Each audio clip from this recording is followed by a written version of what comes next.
All year, during my homilies here at school mass, I have come out and I've asked questions, right, to the students, right? And almost never, this whole year, did an answer come from an 8th grader. And I get it, right? You know all of the answers, and you don't want to be that person who just shows off and doesn't let anyone else answer because you always have the answer, right? I understand that. But today, I only am asking the 8th graders these questions, okay? And hopefully it's an easy question, right? All of you have been here at Rosary for at least 1 year, and a lot of you have been here for 10 to 12 years, right? Okay, so here's the question. What is one thing that you learned during your time at Rosary? What is one thing that you learned during your time at Rosary? One thing. It can be anything, just one thing. Oh no. Okay, we got one. To be a good sport. Great. You learned to be a good sport. Different kinds of prayers. Church history. The quadratic formula. The order of the Mass. What'd you learn from Miss Munger? Greek and Latin roots. Diagramming sentences, that's fun, right? The what? The Wednesday War. Is that a book? I've never heard of it. I should go back to Miss Munger's class. Yeah. Animal Farm. That's a hard book to read. Kind of rough, huh? Yeah? So you've learned all kinds of things here at Rosary, right? You've learned about science, you've learned about math, English, literature, history, all those other subjects, probably some Spanish from Mrs. Ellison, hopefully a little bit at least, right? But there's 2 lessons that I hope, if you forget everything else, hopefully you don't forget everything else, but if you forget everything else you learned during your time at Rosary, there's 2 things that I hope you remember. Right? There's 2 lessons that I hope you always know and always remember and can always call to mind. Number 1, I hope that in your time at Rosary you have learned that you are loved. Right? That you're loved first and foremost, most importantly, by the Lord. Right? That you're loved by the Lord, you're loved by your families, you're loved by Mrs. Harris, by all of your teachers, you're loved by me, right? You're loved by everyone in this room. Right? And even when we screw up, which we all do, right? There's always mercy and there's always forgiveness. Right? Of all of the things that our teachers do and all of the things that they teach you throughout your time here at Rosary, that's their number 1 goal, is to make sure that you are loved. Right? And I, for one, am grateful that they do that. Right? And I'm grateful that we have the opportunity to do that. But I also know that there have been times when I know for myself, but also all of your teachers, I know there have been times when we've screwed up, and we're sorry. And we hope that you can give us the same mercy and forgiveness that the Lord offers to you. Right? So that's number 1. That's the first lesson that I hope you learned at Rosary, that you will never forget and that you'll always carry with you. Okay? The second lesson is that there is nothing more important in your life than your relationship with the Lord. Right? Our readings today, given to us by the Lord, are a bit uncomfortable, right? But particularly, I think the gospel gives us a really good illustration of this point, right? That there's nothing more important in your life than your relationship with the Lord.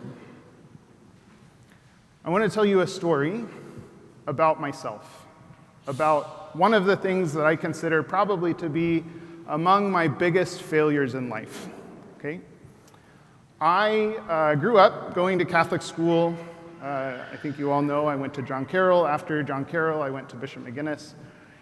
And when I got to Bishop McGuinness, I didn't really know like what I was looking for, right? I was still looking for something that I could be kind of passionate about, right? And right after my first semester, I had to take a fine arts credit in the second semester, and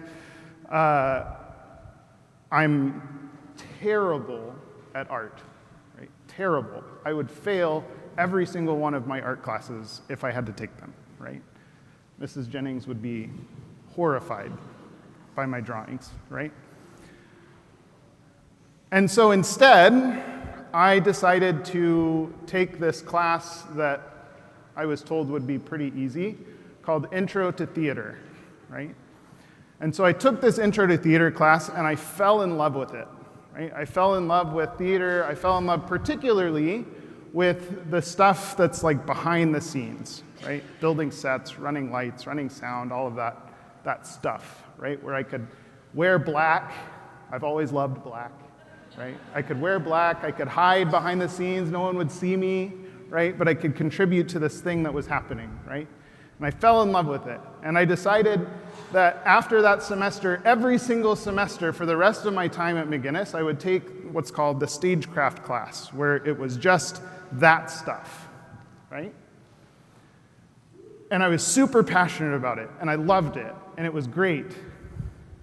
And then, one semester, it was the first semester of my junior year, I was too passionate about it. And I got way too involved in it, and I let it kind of take over my life, and I ended up coming very close to failing two of my classes. They were my least favorite classes, English and history. Sorry. But I came very close to failing two of my classes, right? But one of the things I'm grateful for is that even when I was failing two of my classes, my parents didn't make me quit.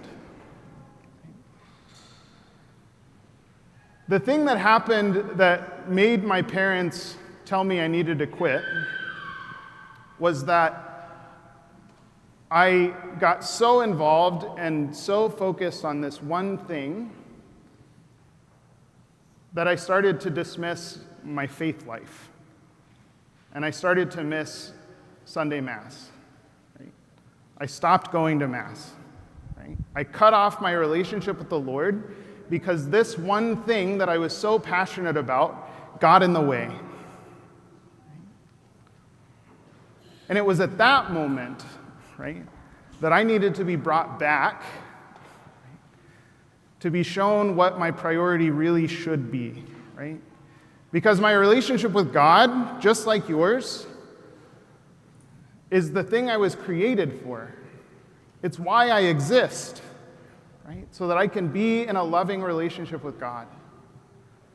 And there should be nothing that gets in the way, right? Nothing that gets in the way of that.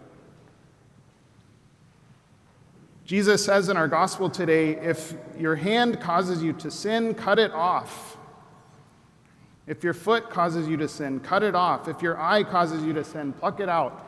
What he's saying is whatever it is, whatever that thing is that gets in your way of having a relationship with God, whatever it is that you have in your life that keeps you from the Lord, that's the thing that needs to go. Right? Because the relationship that you have with God is more important than anything else. Right? It is the number one thing. Right? And I hope that during your time at Rosary, you have learned that lesson. Right? And if you haven't, I hope you learn it soon. right? Because if you make the Lord the number one priority in your life, and you make every decision in your life based on your relationship with God, if you make it through prayer, if you make all of your priorities align with your relationship with God, then what you're going to find is fulfillment. What you're going to find is true happiness. Right? Not the happiness that the world offers us, right? But you're going to find true happiness. You're going to find true peace. You're going to try and find true fulfillment. Right? And what's one thing I ask in every homily? One thing I ask in every homily at school: what are we meant to be? Saints, right? We're all meant to be saints. Me, the pre-K and kindergarten kids, Mrs. Harris, Mrs. Munger, your mom and dad, right? Every single one of us, you, every single one of you is meant and called to be a saint. And the way that we become saints is by placing our relationship with the Lord as the number one thing in our life. So if you've learned nothing else during your time at Rosary, I hope you've learned that lesson, or those two lessons, right? That you're loved, and that the number one relationship in your life is your relationship with God.